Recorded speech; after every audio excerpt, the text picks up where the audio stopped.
Les vidéos sur le 11 septembre n'apparaîtront plus sur YouTube. YouTube est actuellement la plus grande plateforme vidéo et le deuxième plus grand moteur de recherche au monde. YouTube a été racheté par Google en 2006 et compte plus de 1,9 milliard d'utilisateurs actifs chaque mois. Chaque jour, plus d'1 milliard d'heures de vidéos YouTube sont visionnées. YouTube est en passe de devenir la plus grande plateforme de propagande au monde. Mais comment cela ?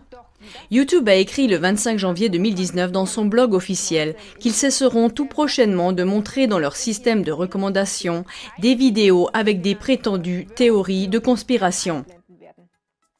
Littéralement, ils ont écrit « Nous réduirons les recommandations de contenu limite qui pourraient désinformer de façon néfaste les utilisateurs. » Comme les vidéos qui prétendent que la Terre est plate ou font des fausses déclarations flagrantes sur des événements historiques comme le 11 septembre. Les prétendues vidéos de conspiration ne sont pas supprimées mais cachées. Par exemple, elles ne devraient plus apparaître dans la barre de recommandations à droite du lecteur vidéo ni dans d'autres suggestions de vidéos. Il s'agit d'une intervention aux conséquences massives, car l'expérience montre qu'au moins 40% des vues se font au travers de recommandations. Il est temps de prendre position. Cette restriction prévue par YouTube est un coup direct, porté au journalisme d'investigation et à la liberté d'expression, et constitue un nouveau grand pas vers un diktat direct des opinions. Chère équipe YouTube, n'avez-vous jamais sérieusement considéré les incohérences qui entourent le 11 septembre? La version officielle du 11 septembre est réfutée 100 fois et elle contredit toutes les lois physiques.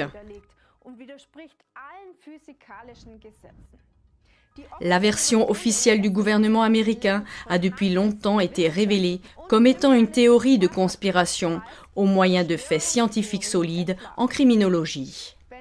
Si vous voulez bannir les fausses allégations flagrantes d'événements historiques dans vos recommandations vidéo, supprimez les fake news insoutenables du 11 septembre du gouvernement américain en conjonction avec ses médias du monopole médiatique.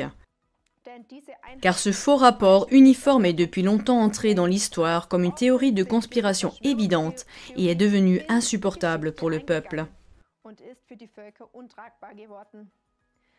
Comme l'une des innombrables preuves que la version officielle du 11 septembre est révélée comme étant une fake news, nous allons repasser une minute du géant de l'info des 12 catégories d'Ivo Sasek.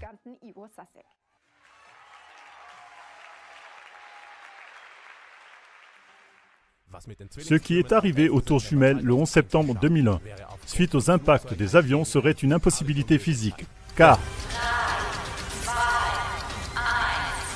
les bâtiments étaient construits afin de résister à un avion même de type Boeing 707. Il est impossible qu'un impact asymétrique puisse provoquer un effondrement symétrique. Il est impossible que 2 avions puissent faire tomber 3 gratte-ciel, mais la tour 7 est aussi tombée. Il serait impossible que le carburant des avions, après avoir explosé dans une grosse boule de feu, puisse quasiment pulvériser 110 étages comme cela s'est produit. Des poutres d'acier de plusieurs tonnes ne peuvent être projetées à des centaines de mètres sur les côtés seulement en cause d'un incendie. Il est impossible qu'un peu de kérosène réduise en poussière 100 000 tonnes de béton. Il est impossible que du kérosène encore en l'air réduise en poussière d'énormes grilles d'acier. Mais la thermite, oui, de tels résidus nucléaires ont été trouvés partout dans les décombres. Les réservoirs d'eau des bâtiments n'ont pu rester intacts que parce que les 110 étages ont presque tous été pulvérisés en chute libre. La défaillance simultanée de toutes les poutres d'acier d'un gratte-ciel serait physiquement impossible sans dynamitage. Il a été impossible que le NIST fasse des recherches sur des explosifs car les restes d'acier ont tous été expédiés en Chine dans un délai de 2 semaines, avant même toute enquête. Conclusion. Il est temps pour YouTube d'améliorer l'expérience des utilisateurs en bannissant de ses recommandations les vidéos de théories de conspiration insupportables des médias du monopole médiatique. Il est temps que les théories de conspiration du gouvernement américain sur le 11 septembre, en conjonction avec les médias du monopole médiatique, soient enfin stigmatisées sur le net comme intentionnellement trompeuses. Il est temps que les gens cessent d'être trompés de manière partiale et apprennent à discerner la vérité du mensonge. Il est temps que les centaines d'éléments de preuve qui révèlent cette conspiration ne soient plus supprimés, mais qu'on leur accorde les meilleures places dans les recommandations vidéo. Il est temps de mettre fin à la prétendue guerre contre le terrorisme qui utilise la théorie de conspiration du 11 septembre comme justification pour la mort de millions de victimes innocentes. YouTube, assumez votre responsabilité en tant que plus grand portail vidéo à ce jour et ne favorisez pas la censure, ce qui fait de vous un outil de propagande des bellicistes. Les gens vous en remercieront, sinon ils trouveront un remplaçant. Seul le mensonge a besoin du soutien de l'autorité de l'État. La vérité peut se tenir droite toute seule. Envoyez cette vidéo à vos amis, connaissances et parents via YouTube, Instagram, Facebook, Vimeo, Twitter, BitChute.